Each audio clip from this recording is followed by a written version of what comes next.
Sayangi orang sekeliling, halaman 22. Hai semua, pada akhir pembelajaran, murid dapat menilai dengan menyatakan wajar atau tidak wajar tindakan yang dilakukan dengan betul. Selain itu, dapat memberikan 2 alasan dengan kukuh dan bertata susila.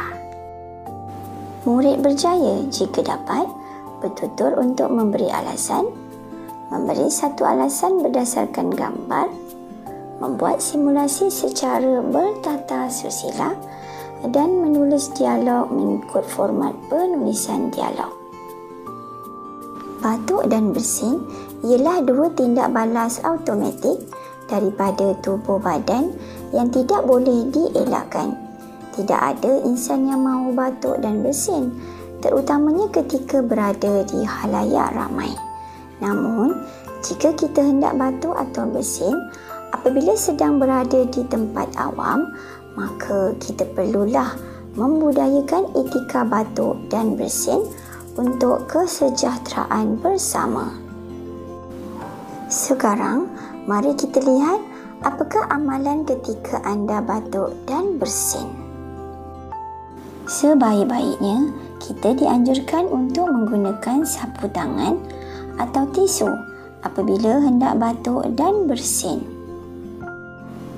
Hal ini demikian kerana apabila seseorang batuk dan bersin, maka virus akan disebarkan ke udara. Saranan menutup mulut dan hidung ketika batuk atau bersin adalah untuk mengurangkan jangkitan virus kepada orang lain, terutamanya kepada orang yang berada berhampiran dengan kita. Selepas itu, kita haruslah membuang tisu yang telah digunakan itu ke dalam tong sampah. Selalu cuci tangan dengan sabun dan air bersih yang mengalir. Seterusnya, kita boleh menggunakan penutup hidung jika perlu. Hadif ditemani Rajif dan Jidwan ke bilik rawatan setelah pening dan lemah badan. Sepanjang hari itu, dia sering batuk dan bersin. Apakah amalan yang perlu dilakukan ketika Hadif batuk dan bersin? Kita perlulah menutup mulut dan hidung. Maaf Hadif, kamu perlu menutup mulut dan hidung, kata Jidwan. Mengapakah saya perlu melakukannya? Tanya Hadif.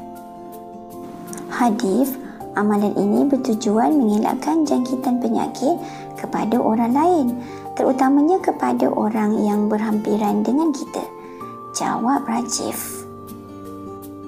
Terdapat 4 cara amalan yang perlu dilakukan ketika batuk dan bersin. Cuba fikirkan. Baiklah murid-murid, cuba jawab soalan ini. Apakah amalan yang perlu dilakukan ketika batuk dan bersin? Amalan yang perlu dilakukan ketika batuk dan bersin ialah kita perlulah menutup mulut dan hidung. Tisu yang telah digunakan haruslah dibuang ke dalam tong sampah. Selepas itu, cucilah tangan dengan sabun dan air yang bersih. Kita juga boleh menggunakan penutup hidung jika perlu. Sekian saja pelajaran kita. Sampai jumpa lagi. Bye.